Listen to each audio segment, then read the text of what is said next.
Olá, pessoal. Nós estamos aqui hoje no videocast. Eu sou a irmã Rita de Cássia, apóstola do Sagrado Coração de Jesus há exatos 20 anos. E hoje estamos aqui com mais 2 convidados. Eles vão se apresentar agora. Muito bem, olá para você que está nos acompanhando nesse momento.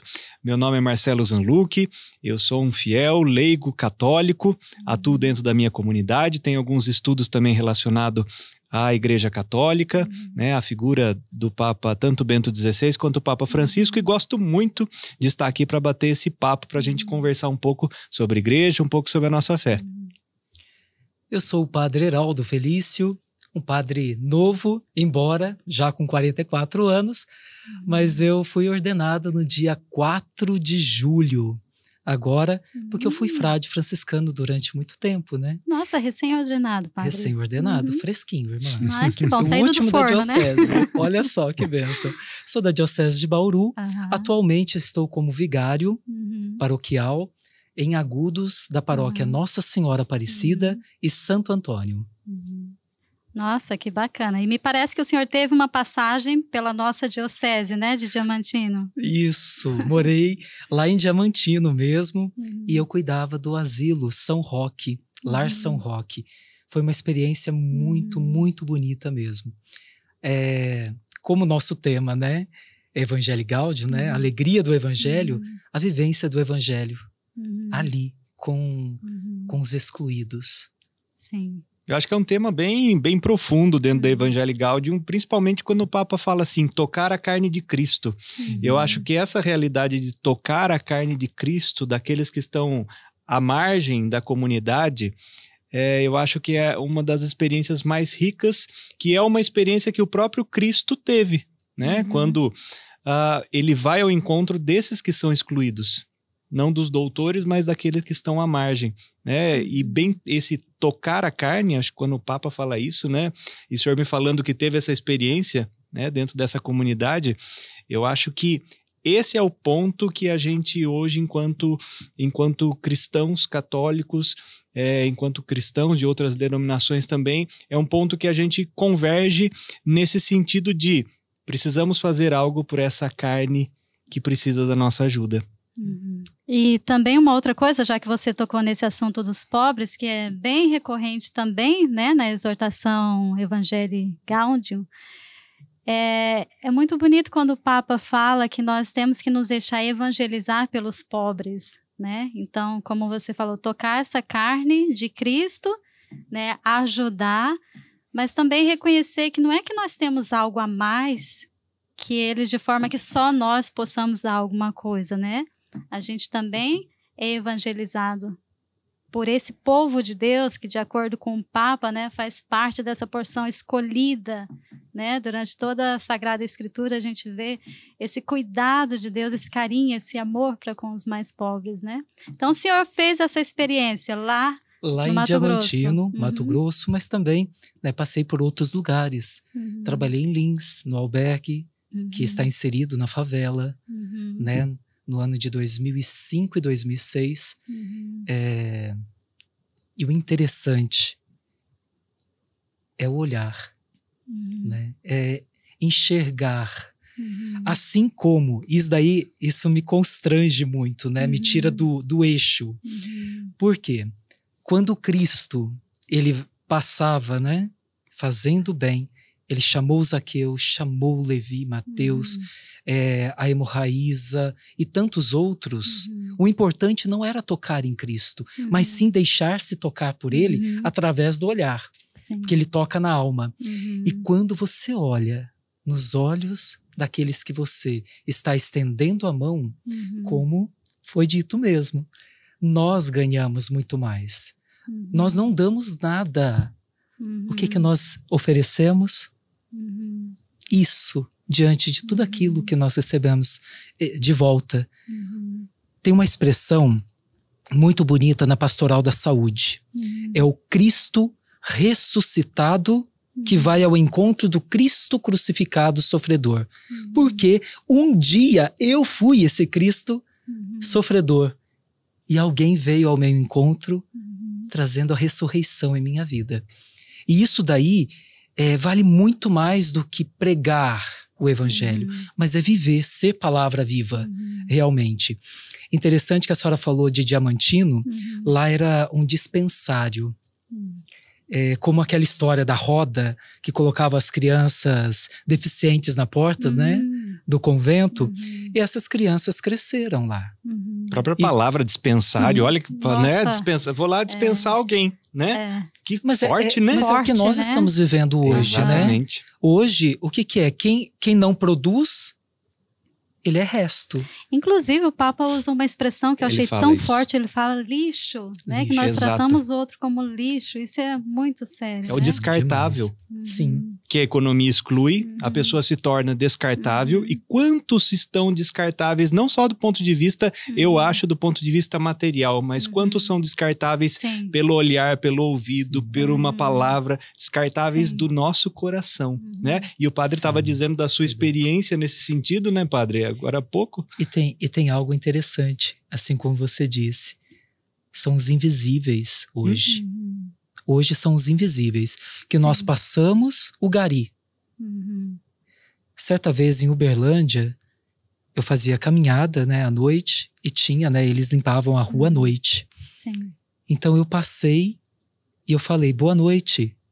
A pessoa levou um susto porque não estava acostumada com aquilo. São os invisíveis de hoje, né? E nós como cristão, como aquele que segue Cristo, seguidores de Cristo, temos que ter uma outra visão. Por quê? Porque Cristo me tocou. E se Ele me tocou, essa alegria do Evangelho, ela tem que ser constante na minha vida. Tem que ser plena. Né? Porque o Senhor, Ele realiza em nós de duas formas. Na graça, através do meu lado positivo, e na misericórdia, pelo meu lado negativo. Porque é Ele que toma a iniciativa. É Ele, sempre Ele, não sou eu. Só que nós temos que estar abertos. Né? E o senhor falando assim, contando essa experiência, né, de dar uma boa noite, uma coisa tão simples, né, que pode fazer a diferença na vida das pessoas. Eu estava pensando também nisso que o Papa nos convida através da exortação, que é a gente viver em processo de evangelização. A evangelização está sempre num processo, né, não é algo acabado, não é uma ação isolada, né. Então, isso que o senhor fez, eu acredito, foi evangelizar também, né? Então a gente evangeliza assim nessas pequenas coisas, nesses pequenos gestos. O Papa também diz que às vezes evangelizar, mais do que fazer um evento, alguma coisa grande, é parar, é escutar, é olhar no olho, né? Como o senhor disse. Eu também fiz bastante essa experiência lá nas Filipinas, né? Eu fiquei um tempo lá como missionária e principalmente quando a gente chega, né? Às vezes a gente tem aquela impressão do missionário que vai, né? Vai levar Jesus e vai fazer isso, aquilo, vai, né? Mas, na verdade, quando a gente chega lá, pisa o pé na realidade do outro, né? Uma realidade que o outro conhece mais que você, né? Uma realidade que é nova, né?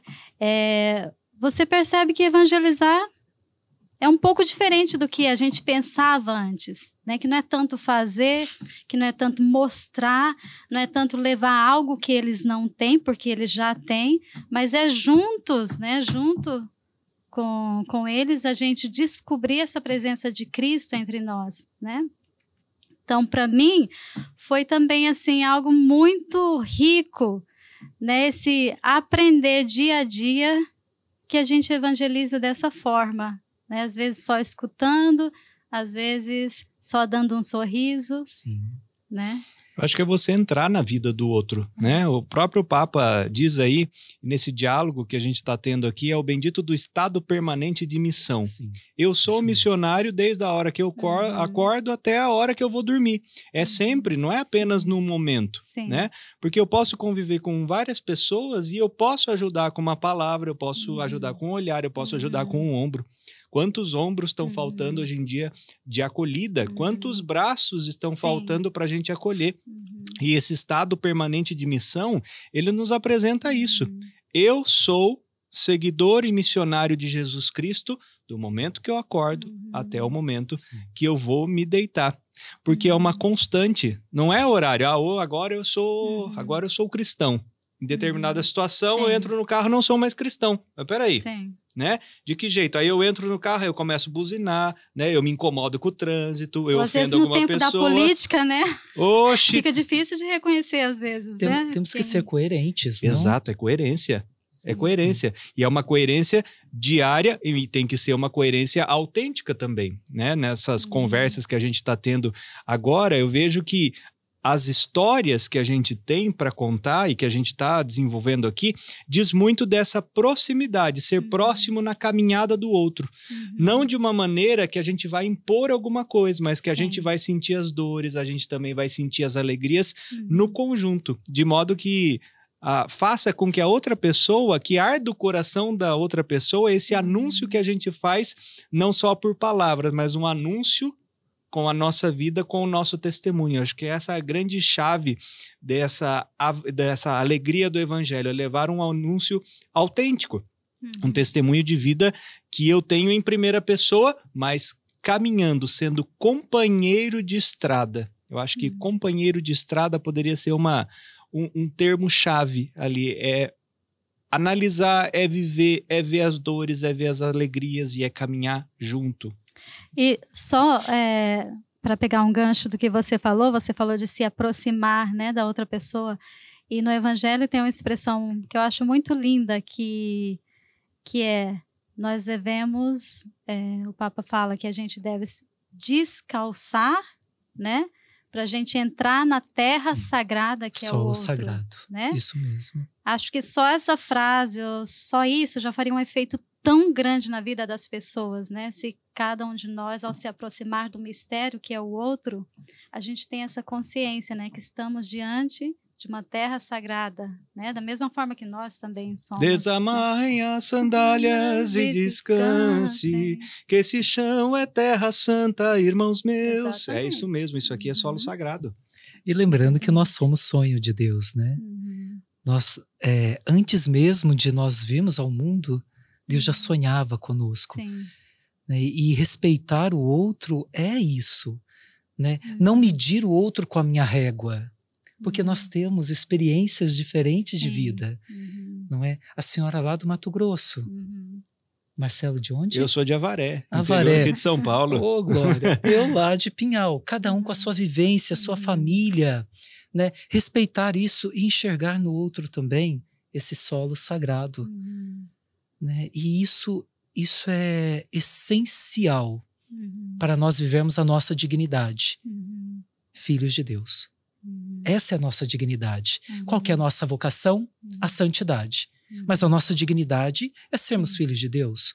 Então, enxergar no outro também este filho de Deus, meu irmão, que é um elo muito maior do que o elo de sangue.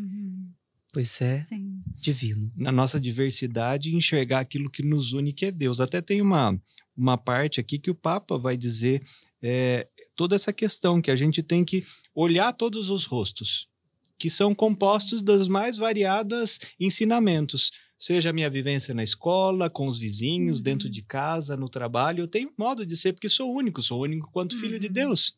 Né? E essa forma de enxergar é uma forma também de, pelo meu testemunho e pelo meu anúncio, também respeitar as individualidades de outra pessoa e ajudá-la a ser melhor, né? Mas sempre respeitando a sua individualidade, mas mostrando o verdadeiro rosto, o rosto da misericórdia, o rosto da justiça, o rosto da solidariedade, da caridade, né? O rosto do amor de Deus, do verdadeiro amor de Deus. Sim, mas eu estava pensando um pouquinho, né, enquanto vocês estavam falando, porque é tudo tão bonito, né, de a gente respeitar o outro, ver no outro essa imagem de Deus, mas eu estava lembrando também, assim, que na prática, como é difícil para a gente, às vezes, né, o documento fala muito da nossa diversidade, essa riqueza de rostos, né, de expressões, de jeitos de ser, né, mas o Papa também fala dessa necessidade do Espírito Santo para a gente conseguir harmonizar essa riqueza toda e essa diversidade toda, né? Então, da minha experiência também lá nas Filipinas, era muito bonito, assim, ver na nossa comunidade esse esforço de se chegar a essa harmonia, né? Porque era gente de muitos países, de línguas diferentes, e era um contexto, assim, que às vezes causava certo conflito. E eu acredito que não só lá, mas onde tem uma comunidade de pessoas, né? Existem sempre os conflitos, né? Mas o Espírito Santo, a necessidade de a gente pedir o auxílio do Espírito Santo e continuar alimentando essa espiritualidade para que ele harmonize primeiramente a gente, né, e depois as nossas relações também sejam harmoniosas e dessa forma a gente possa evangelizar juntos também, né? O Papa também diz que a evangelização não é um projeto pessoal, né? É a igreja que evangeliza a si mesmo, que evangeliza o outro, né? Então, o papel do Espírito Santo também é central aqui, né? E esse nosso alimento, né, que nós temos que ter todos os dias de intimidade com Deus, de oração, né, de fazer como Maria, e daí sim nós podemos evangelizar juntos, né, para vencer os nossos conflitos e deixar que ele una ou que ele harmonize, né, as nossas comunidades. A senhora estava falando do Espírito Santo e foi uma parte que eu anotei aqui nas minhas anotações aqui, olha. Evangelizadores com Espírito, que na verdade são o Papa fala que são aqueles que se abrem sem medo à ação do Espírito Santo, né? Que infunde, na verdade, o Espírito Santo que nos coloca a força de anúncio dessa novidade do Evangelho, né? E que nos pede ousadia, né? E ousadia... Quando a gente fala de ser ousados, a gente não pode esquecer que esse documento, né, essa exortação apostólica chamada Alegria do Evangelho, a gente começou falando sobre Evangelii Gaudium, ela na verdade é um documento do ano de 2013, ali de novembro de 2013, é um documento que sintetiza todas as discussões que aconteceram no sínodo sobre a nova evangelização.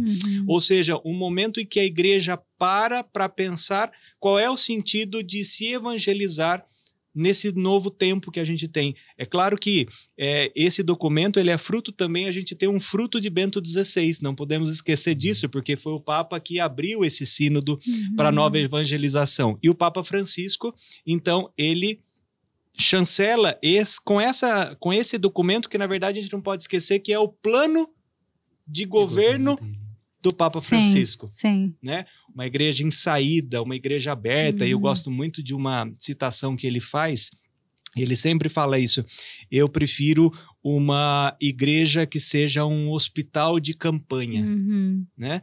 E hospital de campanha é o quê? No momento de guerra, se arma um hospital que vai cuidar apenas dos feridos daquela guerra. Então a igreja enxerga que o mundo às vezes nos deixa nesse campo de guerra e a igreja vem para curar as feridas do relativismo, as feridas do nosso tempo, as feridas daquela falta de Deus, as feridas desse distanciamento de ser humano para ser humano, né?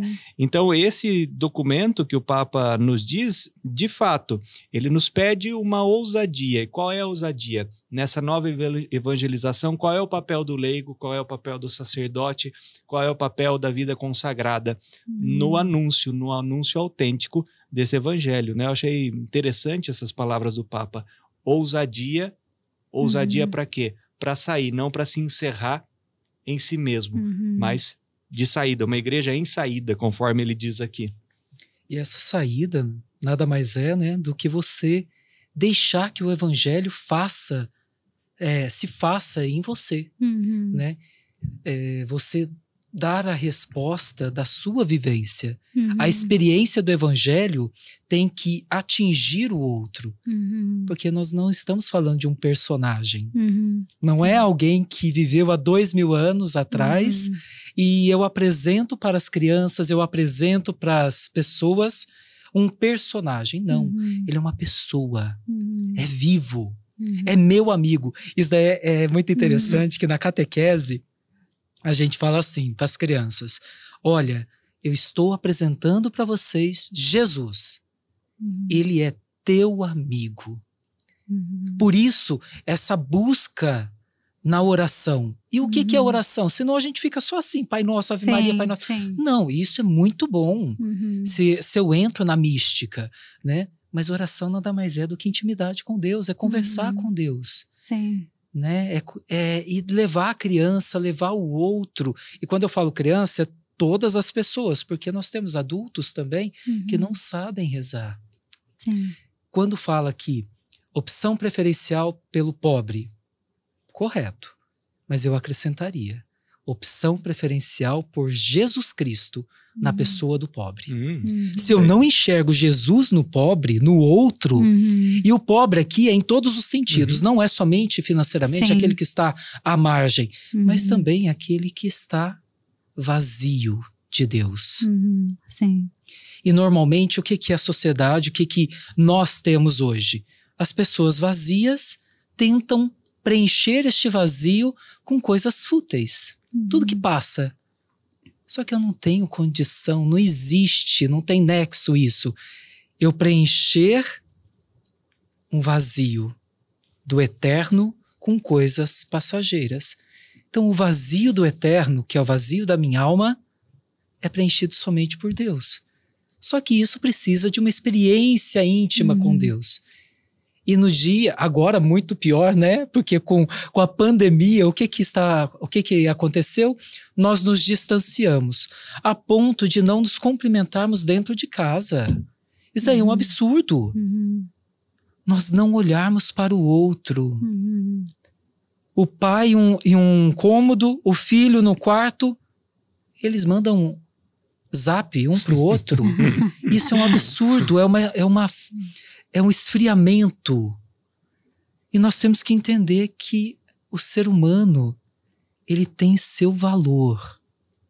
Como nós já falamos, o valor do homem é o próprio Cristo, que se deu na cruz. Sim. Nós temos que valorizar isso. Por isso, todas essas investidas da igreja, né? A igreja que vai nos hospitais, como tem irmãs que trabalham em hospitais. Madre Teresa, ela falava algo lindíssimo. Se a dor do outro não me afeta, o doente sou eu. Então, eu que preciso de cuidado. Sim. Então, isso daí não é o ser cristão, não é o ser religioso, o leigo engajado, o sacerdote. É o cristão, aquele que segue nosso Senhor Jesus Cristo. Se a dor do outro não me afeta, eu tenho que parar e rever todos os meus conceitos. Né? Como a senhora fez a vivência nas Filipinas, eu lá em Diamantino, Lins, casa de recuperação álcool e droga. Eu trabalhei também, casa de recuperação com drogadictos, alcoólatras. A tristeza no olhar, o vazio. Como chegam? Certa vez, eu falava muito assim, no fundo do poço e tal, saiam do fundo do poço. Me corrigiu de tal maneira, ele falou assim, Frei, na época, Frei, eu não estava no fundo do poço, porque no fundo do poço tem água. Eu estava no fundo da fossa. Meu Deus, forte, né? Fortíssimo. Então, isso daí sabe, é muito, muito forte, como disse, mas é muito triste. Pai, o que eu posso fazer para ajudar? Né? Como que eu vou sair de mim? É esse, né? Se engajar. Como que eu vou sair de mim para puxar o outro, para tirar o outro, ajudá-lo a se levantar? Como também, certa vez, olha, padre, a droga me deu asas, mas me encerrou dentro de uma gaiola. Então, são frases, não é só frases de efeito, eu vi tudo isso. Né? Lá em Jaci, Estrela do Oeste, Pirajuí, Tabapuã. Pessoas que iam realmente, eu preciso mudar de vida porque eu estou perdido, eu não sei mais quem eu sou. E nós temos que ter a nossa identidade. Né? E o documento, ele nos apresenta isso. Qual que é a minha identidade? Quem que eu sou? E eu tomar posse disso. Eu tenho que fazer a experiência do Evangelho. E eu tenho que ser o Evangelho. E somos interpelados realmente todo o tempo a sair, né, do nosso comodismo, sair deste egoísmo que nós estamos nos afundando. E como eu disse já anteriormente, enxergar no outro meu irmão. Eu acho que o senhor tocou numa questão que é bem assim fundamental, né? Quando o senhor falou especialmente no início de ter, né, já desde criança na catequese, essa experiência com alguém que vai transformar a nossa vida, né?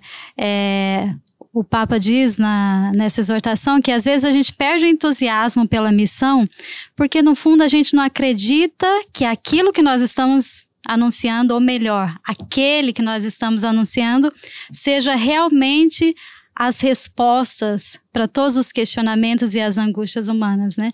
Então, quer dizer, se eu primeiramente, e isso ele fala bastante vezes também, né, no documento, se eu primeiramente eu tenho esse encontro com alguém que modificou a minha vida, que transformou a minha vida, então essa vai ser a melhor forma de alcançar o outro, né? Lá nas Filipinas também a nossa comunidade era num centro para dependentes químicos, né? E o senhor me fez lembrar também algo que eu escutei de um dos meninos lá. A gente tinha um moço lá no centro que ele tinha passado por muitos outros centros de recuperação com todos os recursos possíveis, né, com médicos, psicólogos e tudo mais. E ali onde a gente trabalhava, não, né, a metodologia do lugar era só oração, trabalho e comunidade, né? Mas o que me tocou muitíssimo foi que esse menino, depois de ter passado por tantos lugares e gastado tanto dinheiro, ele foi se recuperar ali, naquele centro que não tinha, que era muito pobre de recursos, né, financeiros e humanos, né? Mas a gente tinha a palavra para oferecer. E ele teve esse encontro com a palavra e através da palavra de Deus, né, esse encontro com Cristo, que ele foi assim que ele se recuperou. É um filho pródigo, né? Versão moderna. Exatamente. Exatamente. É um filho pródigo, versão moderna. E nesses lugares é o que a gente mais vê, né? O retorno do filho pródigo. As pessoas, né, que às vezes até a gente olhava assim e falava, nossa, esse não tem mais jeito. Mas não a gente, não nós, mas Deus mesmo é capaz, realmente, né? Isso me faz lembrar uma outra coisa também, quando o Papa menciona aquele texto da semente, né? Que a semente, ainda que o semeador durma, a semente continua a crescer, né?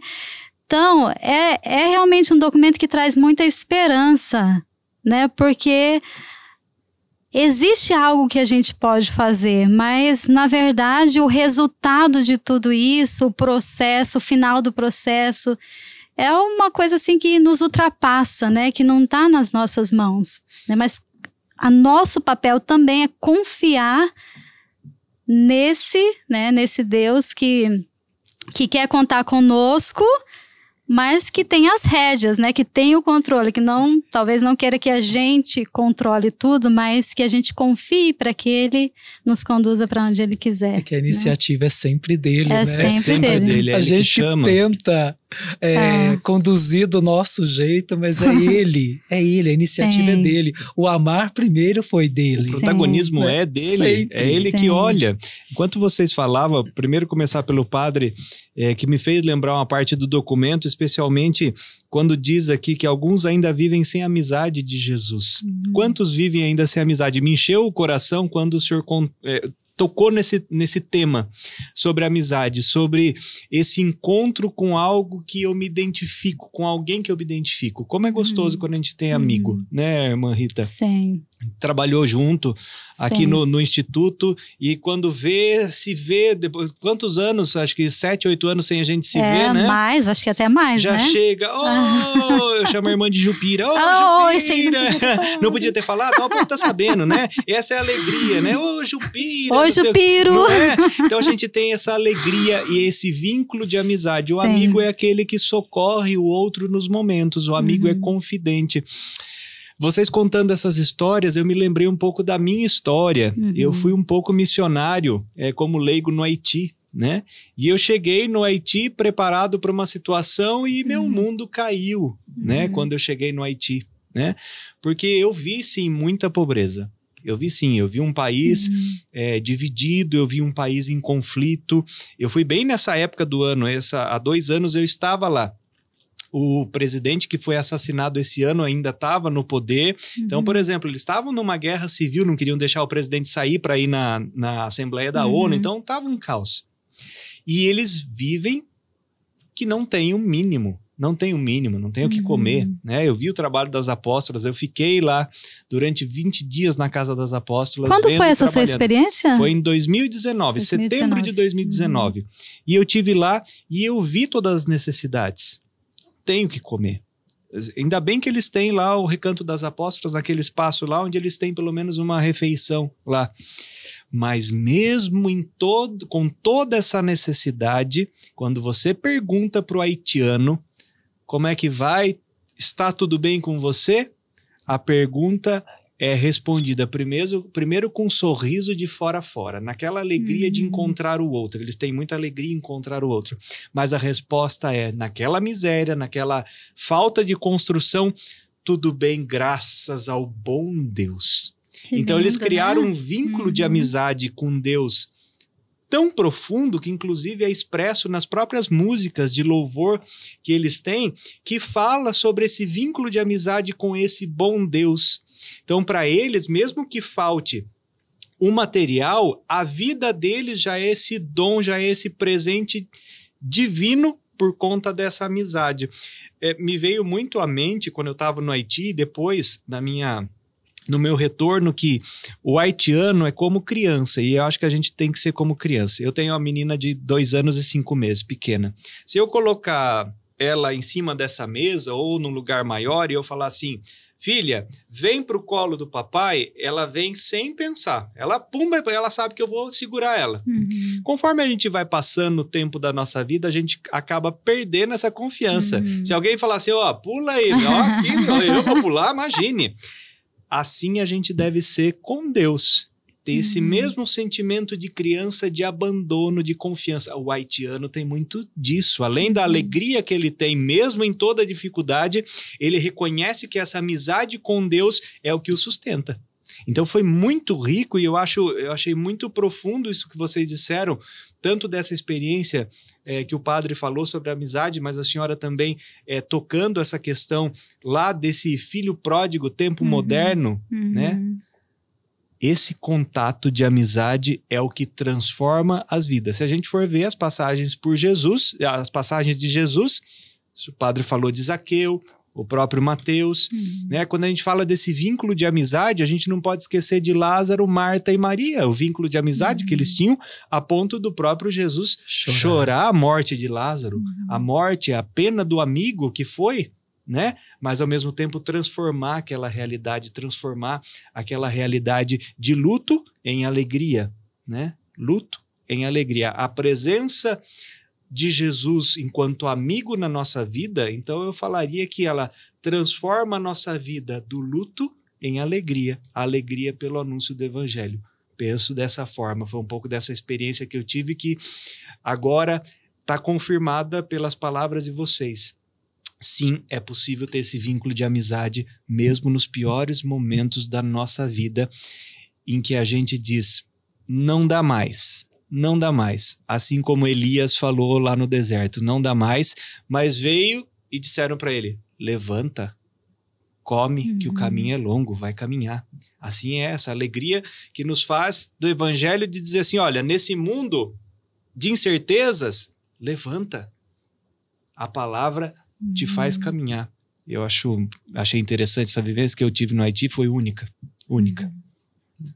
Acho que essa amizade, né, com Cristo é o primeiro passo, né, para a gente se reconhecer como missionário, né? Porque se não existe essa amizade que é o fundamento, então não existe missão, né? O que a gente pode levar, podemos levar outras coisas, né? Mas o Cristo sem essa amizade não é possível, né? Mas eu preciso dessa amizade, que é intimidade, para me apresentar a pessoa, não é, irmã? Sim. Né? Eu só apresento aquele que eu conheço. Por isso que, aí é muito interessante que o Papa fala na exortação. Ele fala da homilia. Por que eu tenho que falar? A homilia não pode ser não é um congresso, não é um simpósio, não é uma palestra. Sim. Gente, a homilia nada mais é do que a vivência. É aquilo que a palavra toca em mim. Né? Não eu não sou um padre popstar. Eu tenho que apresentar Jesus Cristo. Sim. Mas na vida da pessoa. E tem que ser algo simples. Né? Porque nosso Deus é simples. Não sei por que a gente complica tanto. Falava em parábolas. Falava em parábolas. E a gente complica demais, não, Mar? Ai, meu Deus do céu. Olha, certa vez eu ouvi também uma historinha que falava assim. Tinha 2 irmãos, um padre e o outro ator. E de repente o ator muito famoso foi numa cidade próxima onde estava o padre, uma paróquia pequenininha e tudo mais. Ele falou assim, eu vou fazer uma surpresa pro meu irmão. Eu vou lá na missa dele. Chegou lá, tinha meia dúzia de senhoras, apostolado da oração. Sou do apostolado, viu, irmã? Eu também era. Eu também sou do apostolado. Desde jovem. Eu era do lá, apostolado. e de repente, não tinha música, não tinha violão, não tinha nada. As senhorinhas cantando. E aí, de repente, terminou a missa. O irmão foi na sacristia, foi lá cumprimentar o irmão, falou, olha, eu estou em tal cidade, vai lá, vai ser amanhã o espetáculo. No dia seguinte o irmão foi, lotado, o espetáculo terminou, foi assim aplaudido de pé, muita gente, aí de repente ele foi até o camarim, e o irmão padre falou assim para ele, irmão, não consigo entender, olha só, o povo aqui, todo mundo te aplaude, tal coisa, e lá não vai ninguém na missa. E ele falou assim, o irmão, ator, sabe o que é, meu irmão? Isso daí vale pra mim também. Sabe o que é?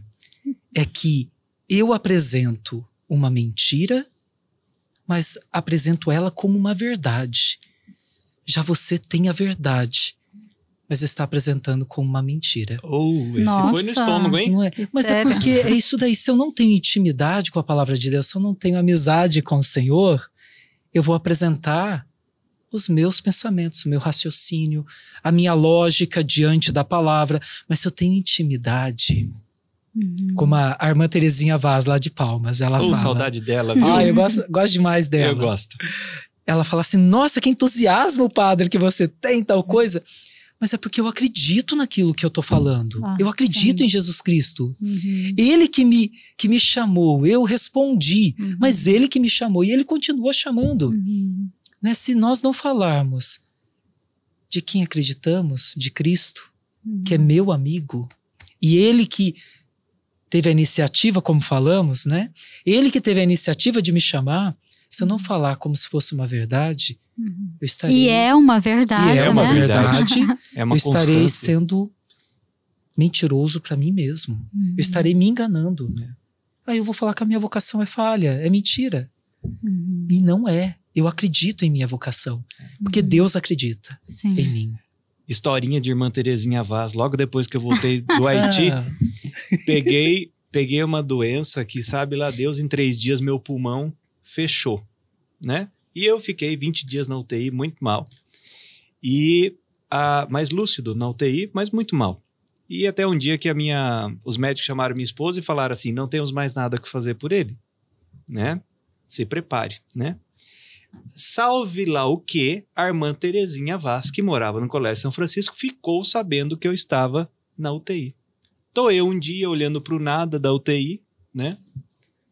Me chega a irmã Terezinha de máscara, de luva, de avental. Eu já escutei um burburinho, já falei, mas o que está acontecendo aqui na UTI?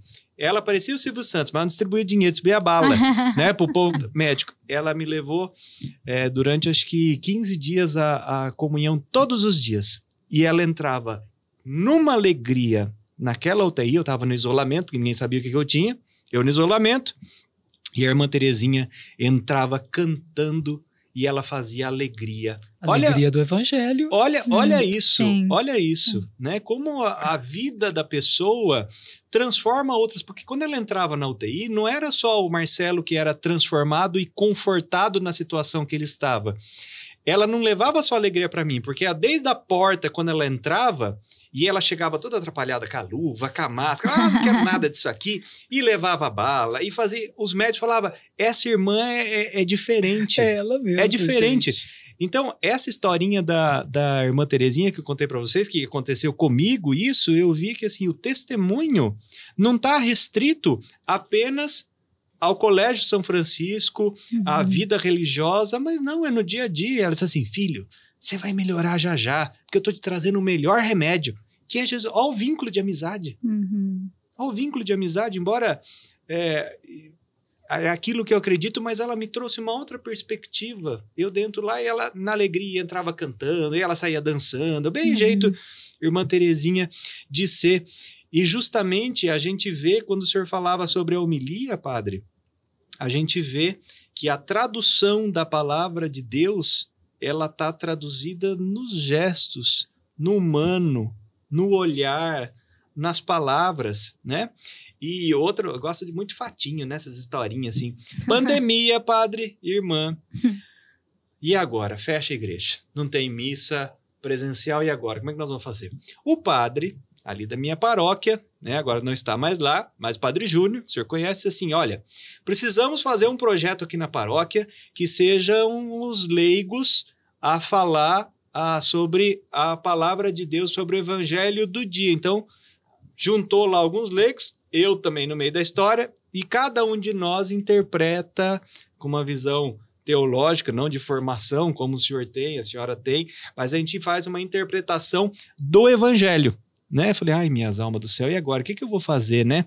E aí eu vi assim, eu preciso fazer com que o pessoal preste atenção naquilo que eu vou falar de sério depois. Aí eu falei assim, e agora? O que eu faço? E eu comecei a brincar. Então, todos os meus vídeos, né?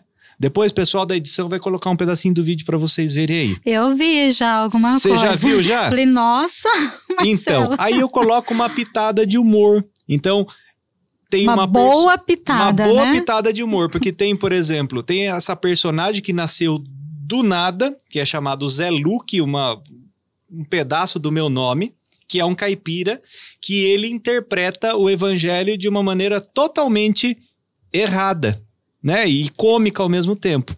E aí, esse caipira conversa com o padre da paróquia. Então, ele tem várias artimanhas. Então, por exemplo, essa última segunda-feira, eu coloquei até meu pai pro meio da história para falar do candeeiro e da luz, né? Entrou meu pai pro meio da história, aí quando eu vou pro meu sogro, entra uma bezerra junto no meio da história. Então faz isso. E quantas pessoas me mandaram mensagem assim, Marcelo, você sabe que esse pensamento do Zé Luque era o que eu tinha mesmo? Eu imaginava essas coisas. Então eu percebi que o humor também, essa alegria que você leva, é uma porta para você falar de coisas que são verdadeiras e sérias. Para você evangelizar, né? É para eu evangelizar. Então, quando o Papa fala assim de novas formas de olhar do ponto de vista para a gente poder mostrar de uma maneira diferente, eu encontrei no humor uma maneira em que as pessoas pudessem, ao mesmo tempo, se divertir com essa personagem, e se identificar, né? E se identificar, mas aí ele não para na personagem, entra aí no sentido do evangelho do dia. O que na verdade, o próprio Cristo nos manda como mensagem naquele dia. Então, eu nunca fiz teatro, nunca fui comediante, mas assim, pego coisas simples, até minha filha já entrou no meio da dança, já me dando uma almofadada, né? Mas a gente pega coisas assim, da simplicidade para que as pessoas falem, opa, preciso prestar atenção porque acho que vem alguma coisa por aí. Então, acho que esse repensar de que jeito a gente vai falar com o nosso interlocutor é uma mudança muito importante. Como eu falava para vocês, uma das partes da minha pesquisa, enquanto comunicação, dentro do doutorado que eu fiz em comunicação, é o Papa Francisco. E o título da minha tese é Francisco, uma encíclica viva de gestos e imagens. O Papa Francisco, ele é um Papa que ele é comunicador. João Paulo II foi comunicador, Bento XVI no seu tempo também comunicador, mas ele é do toque, ele é do sentido. Sim. Ele é do sentido. Até na minha tese tem uma imagem, acho que do século XVI, que mostra São Francisco abraçando o leproso, né? Essa pintura. E uma mesma foto do Papa Francisco abraçando ficou muito conhecida, um homem com feridas, né?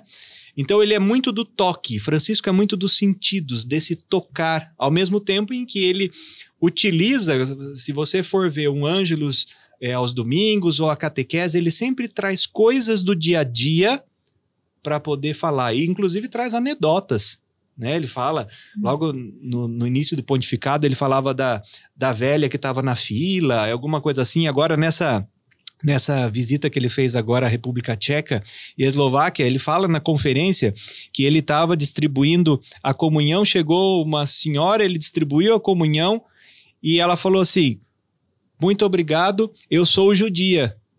E ele respondeu na fila da comunhão para ela: esse também que vai te alimentar também era judeu. Que lindo, né? Então ele tem essas sacadas e essas anedotas que é uma forma também das pessoas dizerem: puxa, não está no passado. Sim. Não está há 2000 anos, não ficou lá na história. Esse Cristo, ele é atual. Sim. Ele está no meio de nós, né? Quando a gente responde, Senhor esteja convosco, ele está no meio de nós, ele está. Ele é presença ressuscitada, caminha conosco. Né? Então um pouquinho das minhas passagens de vida e a gente não perder esse espírito. O senhor falou de Santa Teresa de Calcutá agora há pouco, eu falo um pouco mais que o Homem da Cobra, viu? Quando vocês me cortam, viu? Eu falo um pouco disso. Mas Santa Teresa de Calcutá, quando ela ia pedir alguma coisa, uma vez ela pediu, ela estendeu a mão e a pessoa, ela pediu para um doente dela, ela estendeu a mão, a pessoa cuspiu. Ela pegou, fechou a mão, colocou no bolso, olhou para a pessoa e disse assim: isso é para mim, agora você pode dar para o meu doente? Santa Dulce dos Pobres não vai muito longe, nesse sentido de fazer de humor, quando o prefeito de Salvador fala para ela assim: irmã Dulce, pelo amor de Deus, essa é uma cidade turística, a senhora com esses pobres, doentes, embaixo dos viadutos, tá deixando feia a cidade. Ela poderia dizer: verdade, né? Cidade turística, né? Deixa quieto, né? Deixa o pessoal, vou tentar esconder eles, levar para algum lugar. Ela pega e vai até a madre. E ela disse assim: madre, o prefeito mandou tirar, não tem onde colocar. A madre falou: o que você vai fazer? Ela falou assim: tô pensando no nosso galinheiro, né? E a madre falou: mas, Dulce, como é que você vai fazer com o galinheiro? Como é que nós vamos fazer com as galinhas? Ela disse assim: não se preocupe com as galinhas, porque as galinhas já estão na barriga deles já. Ela já tinha feito a estrutura e hoje é o grande Hospital Santo Antônio da Bahia, né? Então veja bem, essas pessoas que têm esse odor de santidade, o santo é aquele que ele é santo pelas pequenas coisas. A Pequena Via, a gente está próximo de Santa Terezinha, 1º de outubro está aí, a Pequena Via, né? Então, o próprio padre que me convidou, ele disse assim: é fácil ser santo. O difícil é conviver com o santo que está do meu lado. Sim, essa é a parte difícil, essa né? é a parte difícil, né? Me calo agora, viu? Então. Então, deixa eu falar um pouquinho agora. Fala, senhora, viu?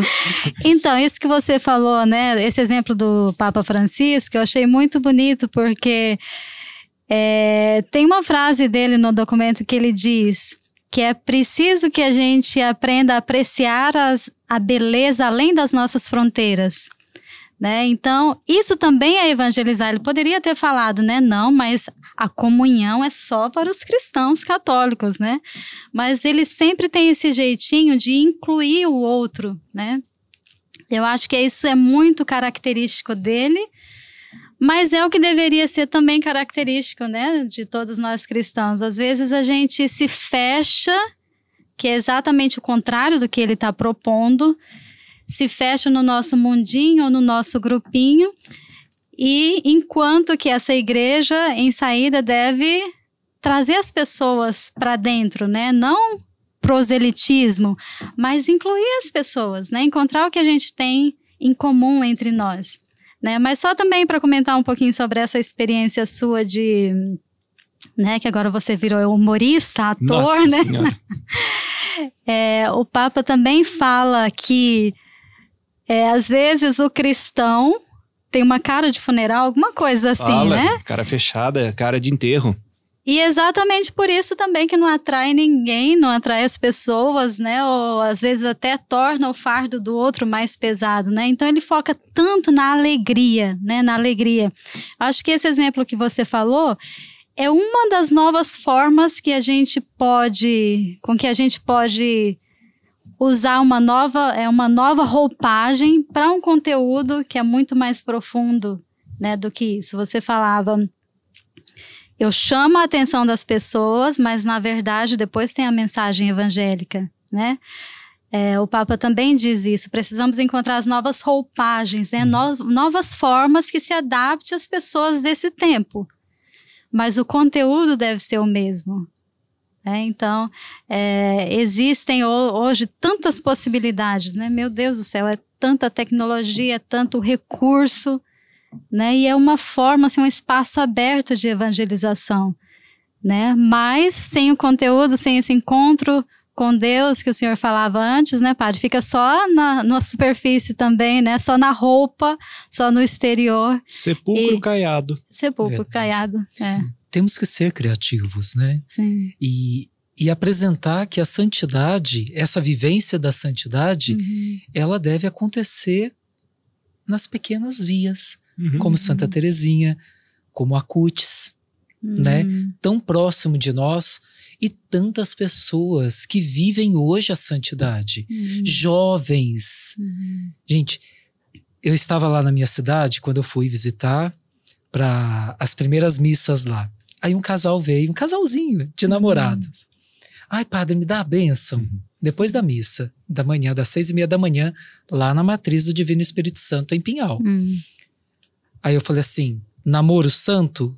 Eles olharam para mim e falaram assim, namoro santo, casamento eterno. Então, sabe, pessoas que vivem, estão buscando viver. E não está tão longe de nós. E a gente acha que não existe mais nada disso. Claro que existe, né? Só que nós temos que ter a sensibilidade. Por quê? Porque nosso Deus, ele não grita. O Espírito Santo, ele não grita. Ele é o doce hóspede da alma. Não está na tempestade, mas está a na brisa brisa. suave, né? Já falava o profeta. Não é? Não está na tempestade, nem no maremoto, nem no terremoto, mas de repente uma brisa bate no rosto. Lá Deus está. Né? E saber disso, que Deus está a todo momento. Filipinas e a vivência nas escolas, Haiti e também a vivência na família. Na família, uma instituição que está sendo atacada, a família e a igreja. São as duas instituições que estão sendo atacadas hoje. E nós temos que preservar isso daí, temos que defender. Mas defender como? Vivendo o evangelho. Na alegria, sem cara de enterro, sem cara de funeral. Não é? Sim. E o bom de velório... Sabe o que é, Marcelo? Que velório sempre junta todo mundo, tem piada. Tem piada. Tá velório que... Até das piadas a gente tá proibido hoje, né? Porque não tá tendo mais velório. Não tá tendo mais velório. Isso aí que é o triste, é verdade. Né? Quando não tem a piada, tem lá a caninha, né? Vamos beber o defunto. Vamos beber o defunto, né? É o evento, né? Um evento, né? Mas é isso que dá o tom da nossa vivência, da nossa missão aqui, né? A gente tem uma missão, né? E assumir, né? Tomar posse disso. O estado permanente dessa missão. Enquanto filho de Deus, eu tenho uma meta. A meta é ser santo, né? E muita gente ainda tem uma visão ainda de que ser santo é ficar no altar. Não, diz. Né? Num altar onde o povo vai acender vela. Quantos santos desconhecidos nós temos? Quantos santos? Né? Aqueles que vivem verdadeiramente o evangelho, que são os santos do dia a dia. Né? Gosto muito dos escritos de São José Maria Escrivá. São José Maria Escrivá fala assim como a nobreza da santidade que é exercida no trabalho, pelo fato de eu fazer um trabalho do começo ao fim, dando o melhor que eu tenho, eu sou santo, de eu ser alegre dentro do meu trabalho, de eu acordar cedo, de eu ensinar as outras pessoas. Isso é um exercício de santidade que muitas vezes as pessoas pensam, eu preciso fazer algo miraculoso. As pequenas coisas te fazem santo. As pequenas coisas te fazem santo, como o padre dizia agora, a Pequena Via, né? E a gente tem aí Santa Teresinha, que é padroeira das missões e nunca saiu do Carmelo. Nunca saiu do Carmelo, né? Quanta coisa bonita a gente tem que às vezes a gente não enxerga e a nossa cara de velório continua. Ao mesmo tempo que os dois que estão aqui na mesma roda de conversa estão dizendo do papel do leigo, né? E o próprio Papa fala isso. O papel de evangelização não está só na vida religiosa e no sacerdócio, no episcopado, no diaconato, mas está no leigo, né? Por isso que ele vai falar assim, que as mulheres precisam ter mais protagonismo dentro da igreja. Os jovens, a mesma coisa, o protagonismo dos jovens dentro das nossas igrejas, né? O acreditar, né? E hoje em dia, infelizmente, ainda muitos querem, dentro de uma questão vocacional, muito pelo status também, né? Eu sou padre, eu sou irmã, né? Mas na verdade não vive essa... Mas aí cai, né? Quando a vocação não é... não autêntica, não adianta, consegue, né? Não adianta. Quando não é autêntica... Você pode até persistir, mas o Senhor vem. Ele sempre faz, né? Há uma expressão, né? O Senhor faz a cata e a recata. Isso daí é da colheita de batata. O Senhor faz a recata em nós. Aquilo que é favorável, aquilo que é de Deus realmente, é feita a coleta. Aquilo que não é, infelizmente, né, vai viver a sua vocação matrimonial e tudo. Lembrando que é na família que nasce também as vocações religiosas e sacerdotais. Exatamente. E temos que valorizar isso também. E quando a gente fala de santidade também, algumas... né? Você falava, algumas pessoas pensam que é para aquelas pessoas, né, que estão lá no altar e tal, pensam que é para si. E também outras pessoas pensam que é um estado de perfeição, né? Mas também, nas palavras do Papa Francisco, em tudo que ele escreve, não só nesse documento, mas também nesse documento, ele deixa claro que santidade não é perfeição, não é você ser melhor do que o outro, mas é justamente você se reconhecer fraco, reconhecer a sua necessidade de conversão, de mudança, de transformação e se abrir para isso, né? Quando ele fala, por exemplo, da conversão do papado, eu achei muito né, muito honesto, muito franco, muito humilde da parte dele, né? De reconhecer num documento público que o papado precisa de conversão. E ele, claro, como Papa, estava falando também de si mesmo, né? Então, muitas vezes eu acho, Marcelo, que as pessoas acham que a santidade não é para elas porque elas acham que é o chamado especial para alguns escolhidos ou que a pessoa tem que ser muito isso ou muito aquilo, né? Mas é no nosso limite que Deus trabalha, né? Ele quer operar essa santidade do jeito que a gente é, né? Irmã, eu não quero assustar a senhora não, mas a senhora só é religiosa. Eu só sou padre porque o Senhor não encontrou pessoas piores. Padre, o Senhor está nos comprometendo aqui. Mas é isso, o Senhor, nosso Senhor, ele escolhe os piores. Sempre os piores. Pode ver, Levi, Mateus, cobrador de impostos. E fez dele um grande apóstolo, porque permitiu que o Senhor tocasse. Hoje a senhora é apóstola, porque permitiu que o Senhor a tocasse. Eu sou sacerdote, porque eu permiti que o Senhor me tocasse. E mudasse a minha vida, como também a vida matrimonial, santa, porque permitiu que o Senhor estivesse todo inteiro ali. Porque no matrimônio, e a gente pensa assim, é o homem que se casa com a mulher. Não, gente, é um só corpo, uma só pessoa. Então, se eu não chamo Deus para estar no meio do casamento, estar junto, ele tomar as rédeas, eu eu serei só uma pessoa. Eu tenho que chamar Deus para ser duas. Nós também, na nossa vivência. Pobreza, obediência e castidade, todas fincadas, alicerçadas em Cristo. Pobre como Cristo, que nasceu numa manjedoura. Obediente até a morte, e morte de cruz. E casto, amar a todos com o mesmo amor, com a mesma intensidade. Essa que é a nossa castidade, essa que é a nossa pobreza, e essa que é a nossa obediência. Não é uma vivência completa, porque nós éramos os piores dos piores.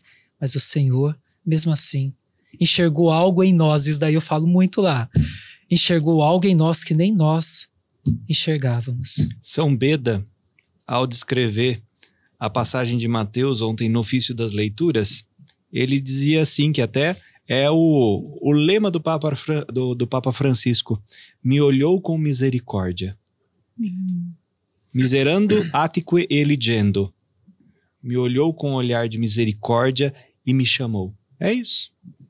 Nos nossos pecados, do barro que nós somos feitos, quebradiços das nossas misérias, ele dá frutos. Ele faz dar frutos. E o meu lema sacerdotal, isso daí eu tenho desde quando eu entrei para os frades, né? E foi o meu diaconal e meu sacerdotal, e vai ser, se Deus quiser, o meu para o resto da vida. Completai em mim a obra começada. Né? Eu peguei só esse trecho, mas a obra começada é feita pelas mãos de Deus, é a sequência do Salmo.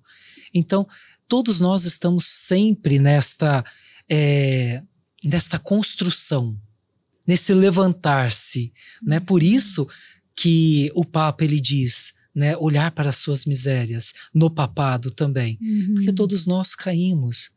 O problema não é cair, o problema é gostar da sujeira e ficar lá embaixo. Tem que levantar. E é uma tristeza muito grande, porque olha, eu atendo todos os dias. A procura por confissão é mínima. E as pessoas pensam que o confessar, eu vou falar para o padre os meus pecados. Não, não é isso. Você vai receber o abraço misericordioso de Deus, né? Que enxerga em você a possibilidade de amar mais e servir melhor. Talvez essa visão das pessoas, padre, esteja relacionada também à forma de comunicar o sacramento, sim, né? Com certeza. No passado, porque é bem diferente. É o encontro com a misericórdia ou uma tortura, uma câmara de tortura. Uma câmara de tortura. Né? Como o Papa escreve. Então, eu acho que cai no mesmo assunto de como a gente comunica, né? Sim, como se expressa, né? Sim. Porque nós estamos e como falando... o Senhor também ministra esse sacramento, também tem certeza. a ver com a pessoa do ministro, né? Eu acredito. A disponibilidade também, né? Se de repente chega um fiel, olha, padre, eu preciso me confessar. Você fala assim, mas agora eu não tenho tempo, isso e aquilo. Nossa, gente, é a chance. Tem noção, irmã? É a chance que o outro tem de se encontrar com Deus. E eu estou privando ele disso. Não é concebível isso. Né? Todos os sacramentos são expressões, é a expressão de Deus em minha vida. A Eucaristia é o próprio Cristo. Mas todos os demais é a expressão de Cristo em minha vida. É o toque suave de Cristo em minha vida. Desde o batismo, quando criança, até a unção. O viático, a última via, que é o nosso encontro. Coisas que façam sentido na vida da pessoa e às vezes a gente não consegue mensurar. Que interessante, antes de vir para cá eu estava lendo, apareceu para mim uma historinha de Facebook, né? Fui ler, né? Porque o título era o seguinte: o dia em que o padre fracassou. Já viram isso? Não. Nunca viram? O senhor já viu? O senhor leu?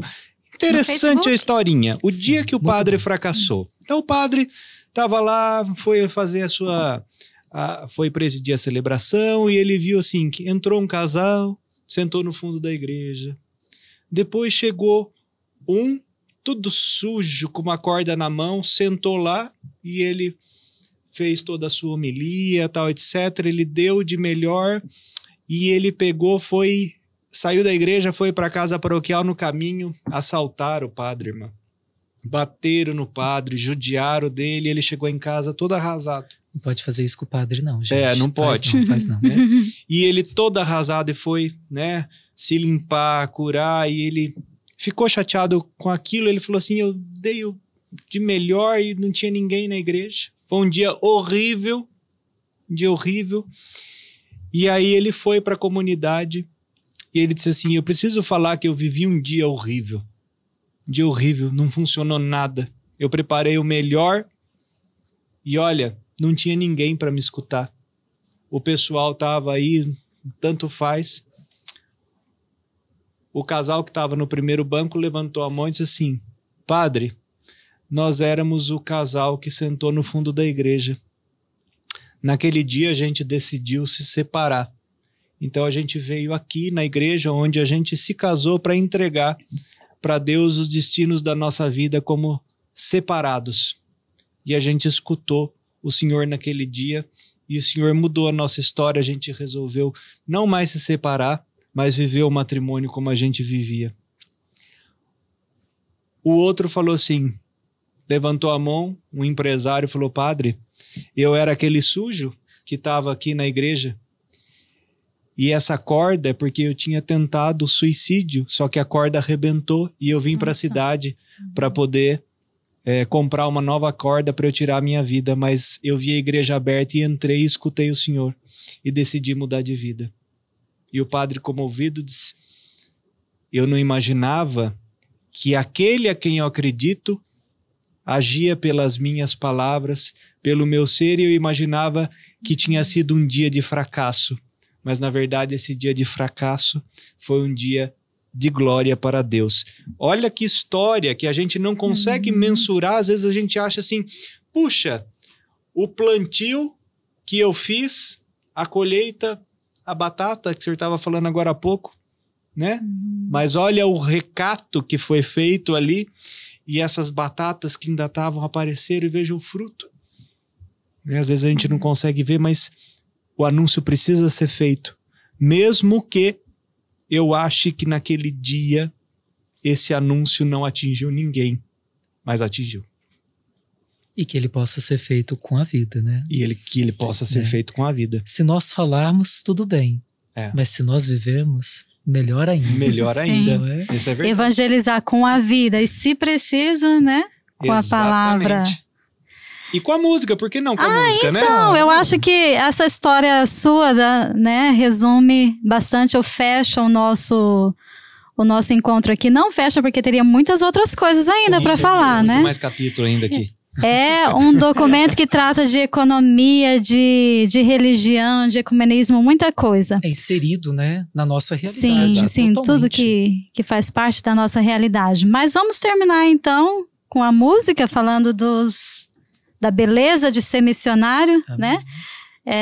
Pedindo também a Deus que nos dê essa alegria, né? Que nos ajude mais do que falar dele, mas levá-lo com a nossa vida, né?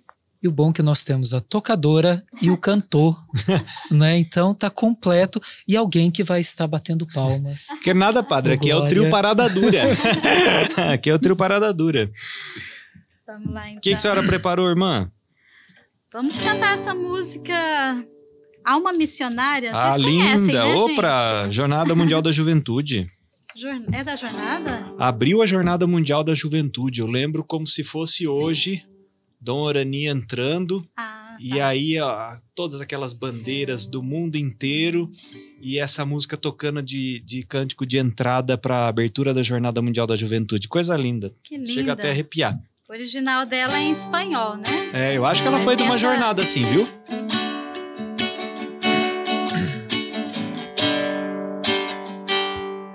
Senhor, toma minha vida nova, antes de que a espera desgaste anos em mim. Vai, Marcelo. Estou disposto ao que queiras, não importa o que seja, tu chamas-me a seguir. Leva-me aonde os homens necessitem tua palavra, necessitem de força de viver. Onde falte a esperança, onde tudo seja triste, simplesmente por não saber de ti. Te dou meu coração sincero para gritar sem medo, formoso é teu amor. Senhor, tem alma missionária, conduza-me à terra que tenha sede de ti. Leva-me aonde os homens necessitem tua palavra, necessitem de força de viver. Onde falte a esperança, onde tudo seja triste, simplesmente por não saber de ti. É o trio Parada Dura. Nossa, muito obrigada, né? Foi muito bom estar aqui com vocês. Não sei se vocês teriam uma última coisa para dizer. Eu tenho. Não esquecer de levar alegria por onde a gente passar. E essa alegria vem de Deus. Essa alegria vem do próprio Jesus Cristo. Essa alegria também vem de sua mãe, que saiu toda contente para ajudar Isabel. Sim. Essa alegria vem do momento da ressurreição, onde o túmulo vazio é encontrado, porque o Senhor da nossa história ressuscitou e continua no meio de nós. Não percamos essa alegria de levar pela nossa vida, pelo testemunho do meu dia a dia, que Jesus Cristo está conosco e é o nosso Senhor. Padre? E que realmente a vivência do Evangelho possa nos transformar. Como eu disse no início, tirar do prumo, né? Me constranger. Realmente, o Senhor, Ele deve sempre nos constranger.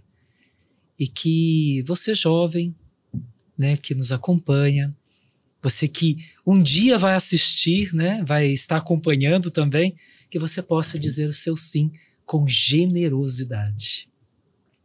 Sim, eu também espero que todas as pessoas possam se sentir discípulas e missionárias, né? Entender que não é só para o padre, para a irmã, mas que toda a igreja é convidada a sair de si e escutar primeiramente o Senhor, né? Para então poder anunciá-lo com a própria vida.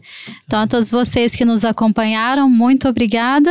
Espero que vocês tenham gostado e até a próxima.